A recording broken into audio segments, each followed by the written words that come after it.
चमच्याने थोडंसं काढून घ्यायचं। मग एकसारखे सेम पोळ्या येतात, लहान मोठे होणार नाही, सर्व सेम होणार। तिळगुळ घ्या, गोड गोडला।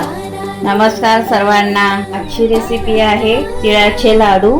संक्रांती स्पेशल लाडूसाठी लागणारे साहित्य 1 किलो तिळ घेतले, हे साफ करून चांगले घेतले, काय असेल तर सर्व बघून पूर्ण साफ करून घेतलेले, व्यवस्थित निवडून घ्यायचे, त्याच्यामध्ये खडा वगैरे असतो म्हणून। त्यासाठी लागणारे साहित्य शेंगदाणे घेतले पाव किलो, ते भाजून चांगले साल काढून घेतले। गूळ घेतले अर्धा किलो, 1 किलो तीळ असल्यामुळे गूळ अर्धा किलो घेतले आणि ते पण बारीक किसून घेतलेले। ह्याच वाटीने 4 वाटी तीळ झाले आणि 2 वाटी गूळ घेतले आणि वेलची आणि जायफळची पूड घेतलेली। आपल्याला घी लागणार आहे। आता तुम्हाला मी बनवताना दाखवते कसे बनवणार ते। किलो तीळ असल्यामुळे मी 2 वेळा भाजून घेणार आहे, एकदम असे सर्व होणार नाही म्हणून गॅस कमी ठेव। आपल्याला तीळ भाजले कसे समजणार तर असा फटफट फटफट असं आवाज येतो, उडतात तीळ सगळीकडे, मग आपल्या लक्षात येतं की तीळ चांगले भाजले आहेत आणि आवाज पण येतो आपल्याला। तीळ चांगले मस्तपैकी छानपैकी भाजून घ्यायचे आणि कढई मोठीच घ्यायची, छोटी कढई घ्यायची नाही, अशी रुंदटच घ्यायची, भाजायला बरं पडतं आपल्याला। जाडसर घ्यायची कढई, पण पातळ नाही घ्यायची कढई। आता थोडं थोडं आवाज यायला लागले, आता हे मी काढून घेते। अशा काही हा पण मी भाजून घेते, नंतर तुम्हाला दाखवते बनवताना गुळाचा पाक करते। आता हे पण मी सर्व काढून घेते। तर ह्याच्यामध्ये मी घी टाकते 2 चमचे, गूळ आता हे सर्व आणि आपल्याला गूळ फक्त वितळून घ्यायचे, पाक नाही करायचे। पाणी टाकते, मोठा असेल तर 1 चमचा बस होतं लवकर वितळण्यासाठी। गूळ खडे नाही राहायला पाहिजे, सर्व पूर्ण वितळून घ्यायला पाहिजे। स्लो गॅसवरती तळून घ्यायचं। आणि आता मी शेंगदाणे आपले आहेत ना, मिक्सरला फिरून घेणार आहे आणि 1 वाटी तीळ पण त्याच्यामध्ये टाकणार आहे। शेंगदाणे थोडं जाडसर म्हणजे 1-2दा असं मिक्सर फिरून घ्यायचं आणि 1 वाटी तीळ हे आता मिक्सरला फिरून घेते।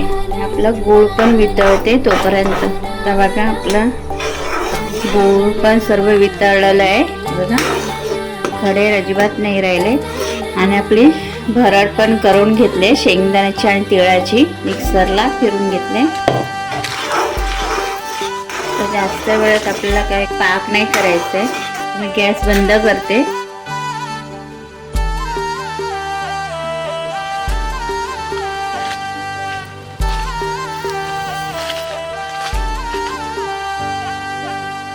आपली जायफळ आणि वेलचीची पूड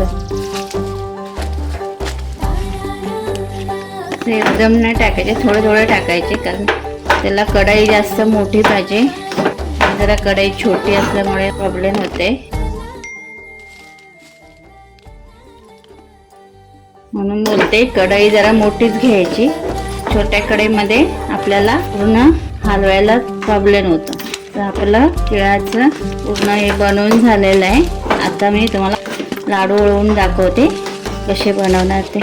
गरम असल्यामुळे हात तर भाजणार आहे, पण पाणी लावून किंवा थोडंसं कोमट करूनच हे करायचं। असे मी सर्व तीळ टाकून घेतले। आता मी तुम्हाला तिळाचे लाडू बनवून दाखवते। जास्त गरम आहे म्हणून आपण चमच्यानेच घ्यायचं, कोमट थोडंसं झालं ना, जास्त पण नाही, गरम गरम असतानाच वळायचं, नाही तर ते कडक होऊन जाणार। थोडंसं 5 मिनिटं थांबायचं आणि नंतर बनवायला घ्यायचे। चमच्याने थोडंसं काढून घ्यायचं, मग एकसारखे सेम गोळ्या येतात, लहान मोठे होणार नाही, सर्व सेम होणार। आणि गूळ मी साधंच घेतलं, चिक्कीचं वगैरे काही नाही घेतलं, सुट्ट गूळ असतं ते घेतलं आहे। तर चांगला हातावरती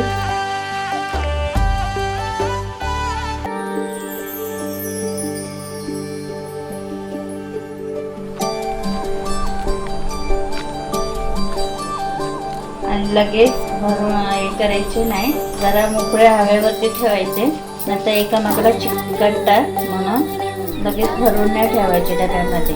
अशा सर्व आता मी बनवून घेते, नंतर तुम्हाला दाखवते. कशी वाटली तुम्हाला आजची रेसिपी? संक्रांती स्पेशल तिळाचे लाडू. तुम्ही पण अशाच प्रकारे करा आणि आवडल्यास लाईक करा, शेअर करा आणि कमेंट करा. भेटूया पुढच्या भागात. तोपर्यंत धन्यवाद.